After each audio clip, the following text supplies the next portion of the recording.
What is going on, you guys? Today I'll be doing a quick Lightroom tutorial and how I go about my workflow on just editing my car photos. So let's get right into it.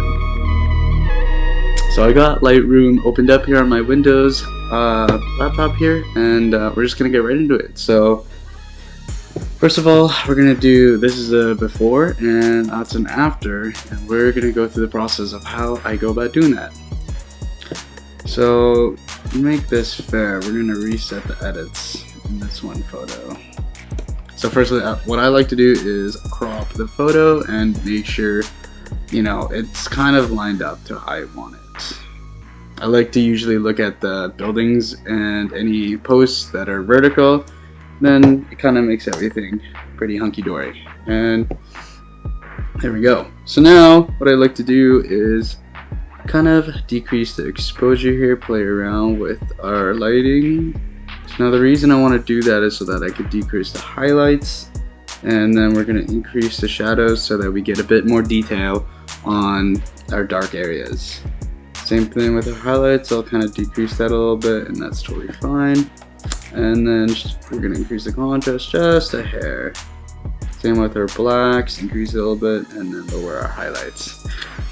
So now that's about as much as I want to do so far, and then we're going to increase our color just to make it a little bit more vibrant here. So we're going to add a little bit of saturation and a little bit of vibrance. Now the photo doesn't look a bit darker, so let's just adjust this a little bit. So we'll increase the exposure just a little bit more. There we go. And then now we're gonna go into our curve tone here and make a quick little easy S curve here. Just a little S curve, there we go.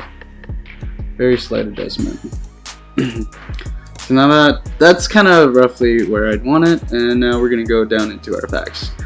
Now we've got texture, clarity, dehaze, vignette, and grain. Mainly I like to play around with the texture and the clarity, as they can bring a bit more, I would say, sharpness to the photo. So let's go ahead and kind of increase the texture a little bit, and then increase the clarity just a bit.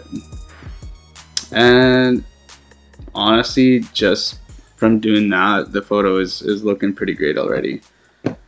And that's pretty much it. So now we've got a before and we've got an after, and that's pretty much it, guys. Alright, and that is about it. That's just my basic workflow and how I edit my photos. And yeah, you can kind of just play around with the settings depending on, you know, the composition that you took, and play around to see how you know, your style that you'd want to go for. Obviously there's so many other tutorials out there that are way better than this one, but I just wanted to, you know, go about recording on how I do it. So hopefully, you know, this helps a little bit. I'm definitely going to make a future videos on how I go about, you know, maybe composition, how to set up your shot to make it even better, and all those other things. But for now, that's about it, guys. Thanks for watching. Take care.